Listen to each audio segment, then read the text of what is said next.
Okay, chapter 18, I actually decided to speed up the video because it's very simple. All I have to do is kill the boss at the bottom and the top. There are two ways to go to both bosses, left and right.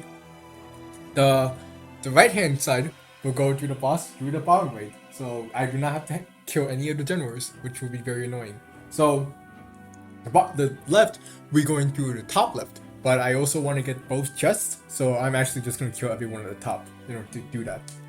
And basically, Nicole is gonna be stuck in a doorway and bait the heroes one by one. Shura is gonna kill the hero with door strike, and then just keep on repeating the process until all the heroes are dead. And then for Xander, he's gonna be killing all the enemies in the bottom right. And Leo will be doing his own thing, where he would be at that one part attacking that sorcerer in the treasure room, so that it would be easier when Niles goes up there and then open the chest, so he doesn't have to handle the enemy. So yeah, there's not too much going on. You have plenty of time for this map, especially the right hand side, because of like at the left hand side it takes a while because I'm baiting the enemies one by one. So it compared to the right side where Xander is just killing all these enemies left and right, or at least like uh two-shotting all of them. So it's much faster for the right hand side than the left hand side. So it's very nice when I have Leo handling some of the sorcerers on his own, so that it's less work for Nicole's game. So Leo is able to kill a sorcerer, and then I'm also gonna let him fight the other sorcerer closest to the right hand side.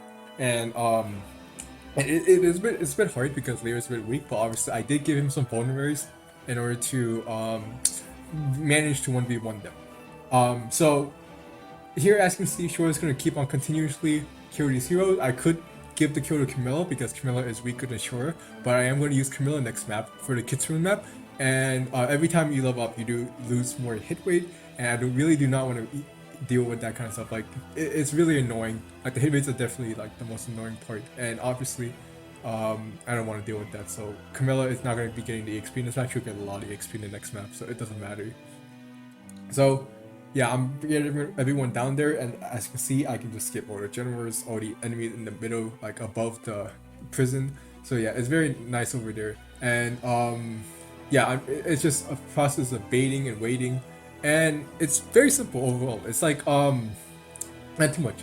Unfortunately, I'm not in this situation where I have like a Gunther that has like life and death master arms, like a +3 hand axe that one shots everything. But I do have Xander who can handle a bunch of these enemies on his own and tank, and Nicole who can also tank and handle the heroes. So it's fine. We don't live in the perfect society, but we live in society regardless, so we gotta deal with it.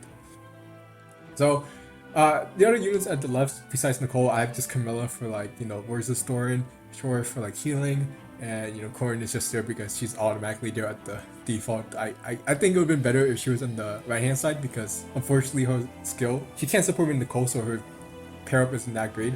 It would be nice if I could give it to Xander, but unfortunately, default positioning.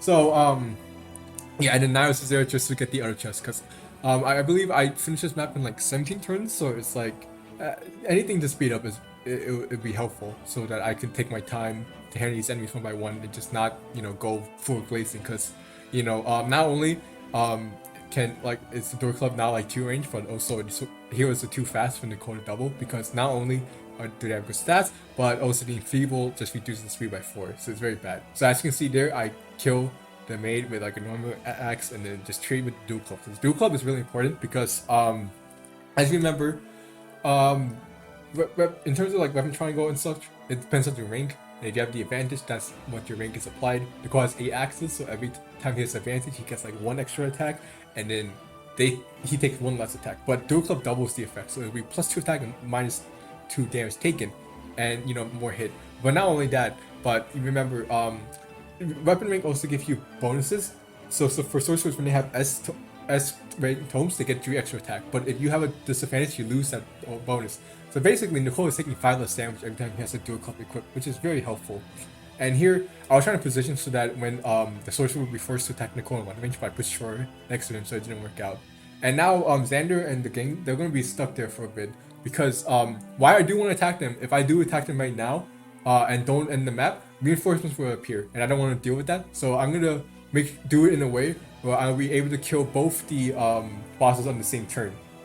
And now here I'm just checking range so that I want to kill out last sorcerer without baiting any of the others. I don't want to bait the hero or the sorcerer, otherwise it would spawn more reinforcements and I would be absolutely obliterated by them. And I just don't want to lure any of those guys up there. So Nicole will be able to handle this last sorcerer, and now it's just free to go get the chest. And for some reason, I bring Camilla and Shori here, even though they don't need to. I could just kill the maid with 2 hand axes from Nicole, because Shori doesn't kill, and he's also low on HP. So yeah, Nicole's gonna sit there. Shori's now is gonna get the chest, and Shori and Camilla are gonna move back to the left where they should have been in the first place. So yeah, after he's dead, now it's just a matter of the hero and the other church room over there. So I need to get Nicole over there, and there's just a little bit of positioning so that Nicole's up front. And now, I just have to open the gate, have Camilla there for her ability, and then Nicole is just gonna stand here with the dual club. And then now the hero is dead, and Short is free to get the chest. And I'm gonna have Nicole and Camilla be in position to attack Zola. So as you can see, 8 spaces, 1, 2, 3. Camilla will be next to Nicole when he attacks. And now I'll be able to engage with the boss. So I'm gonna rally, and then I'm gonna Inspiring Song, and now I'm gonna have the Armor Slayer equipped. And Xander does 2-shot the general, and I'm gonna rally again, like this. And then Xander's gonna kill the first general. And then for the second general, because of them Triangle Advantage, he generally takes more damage, which would be enough for Guntu to kill with Dual Strike. And now all that's left is to kill Zola. And I spent an embarrassing long time thinking of which ability skill to drop, even though it doesn't really matter because he's not really gonna do that much combat. So there you go. And now Camilla's gonna be there for ability, and then Nicole is just gonna run Zola, and that's the end of the map.